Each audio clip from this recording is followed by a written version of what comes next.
Now the Gemara says further, speaking in numbers again, there are 7 names for Earth.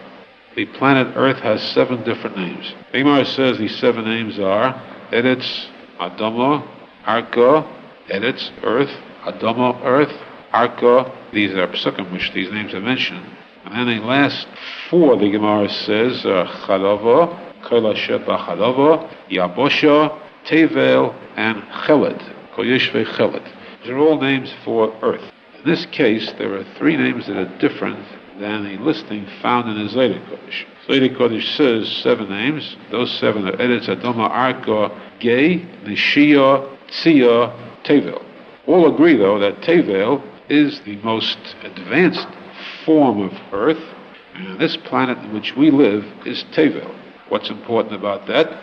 We once had this in detail, taken from the Zohar HaKodesh, which goes into very much detail about this, but yet, strangely, it is found even in the Gemara. The Gemara itself speaks about this fact. These 7 names are not really names of this planet Earth. These 7 names are actually 7 different planets. We're not speaking about Mars, Mercury, Jupiter. We're speaking about Earth. There are 7 planets called Earth. Same as ours, 7 different planets. And these 7 planets called Earth are called Earth in different forms. Eretz, Adama, and so on. That means that since there are 7 planets, all similar, it would imply that there are people living in all of these 7 planets. Zohar HaKodesh says that is so. That is so. There are people, human beings, living in all 7 planets. Since the other 6 planets are not this planet Earth, it means that there are humans aside from this planet which we inhabit. We once had this very much in detail. We can't go into the detailed aspect, just very brief review, because it is that important. Zohar HaKodesh says that, in the end, the Gemara, the Medrash, how did life get to the other planets? Hashem created Adam.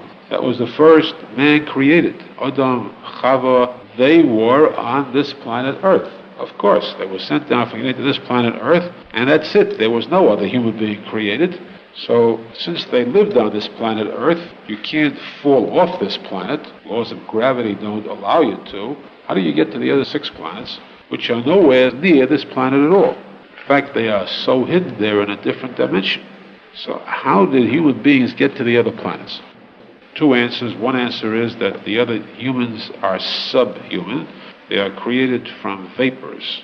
The Eid Yalem and Haaretz. The poseyk says that rain, for example, comes through vapors, steam that rises from the earth, and it comes back down in the form of rain clouds. This Eid Yalem and Haaretz, the Eid, this vapor, Eid is partial Adam, not a complete person.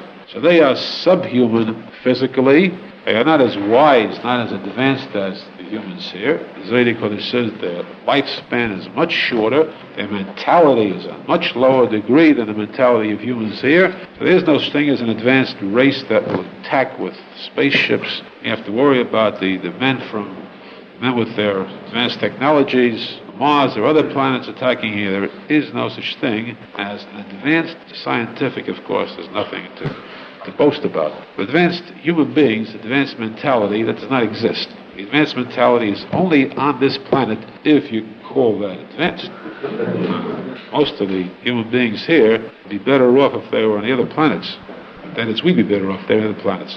But they still, in essence, they are still more educated, cleverer, or more evil, but cleverer than any other type of human on the other planet's Earth. Now, where did they come from? One answer is they come from those vapors.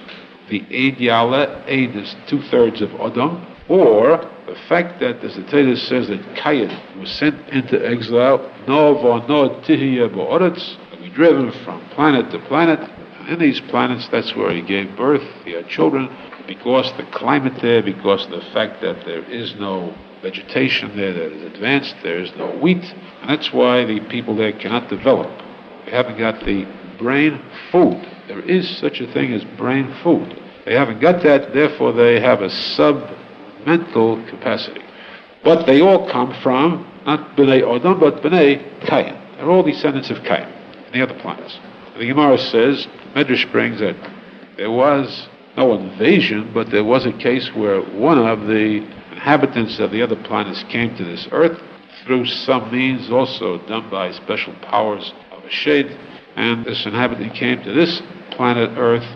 He was different than the ones of this earth, the fact that he had 2 heads instead of 1. And as the Zohar HaKodesh says, there are humans there that have 2 heads, 3, 4, up to 7 heads even. 7-headed human. In some cases, they are strong, physically strong, but again, we do not find any advanced mentality among them. We once went through this story with Shlomo Melech, with this person who came from the other planet, how he showed his wisdom. Again, this is not the time for it. We only stress one point, one chiddush. We find out we did not have before are the names of these 7 planets Earth.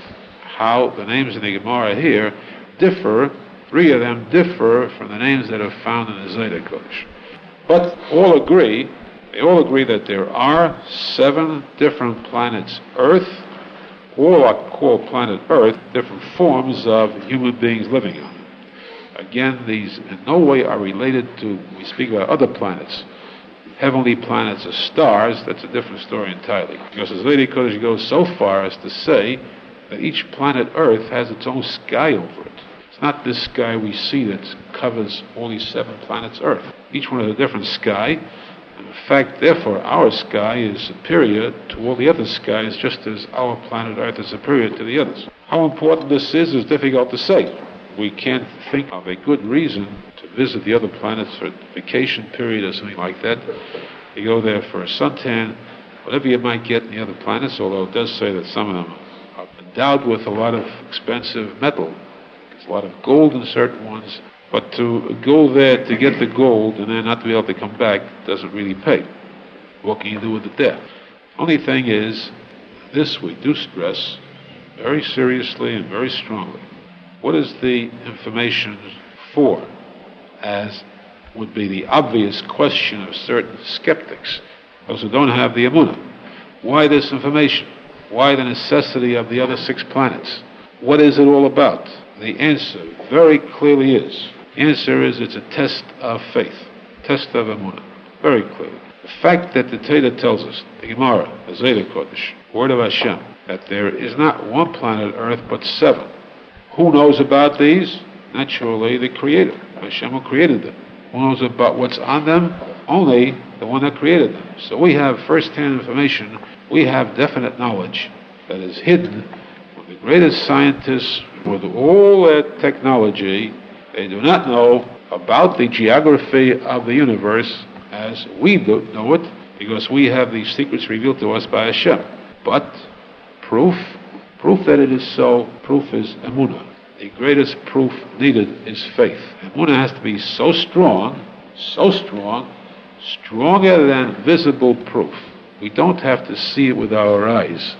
We believe in it.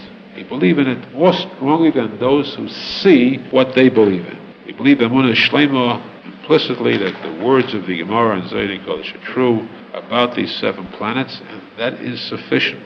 We need no more than that. This is the fulfilling the test of emunah.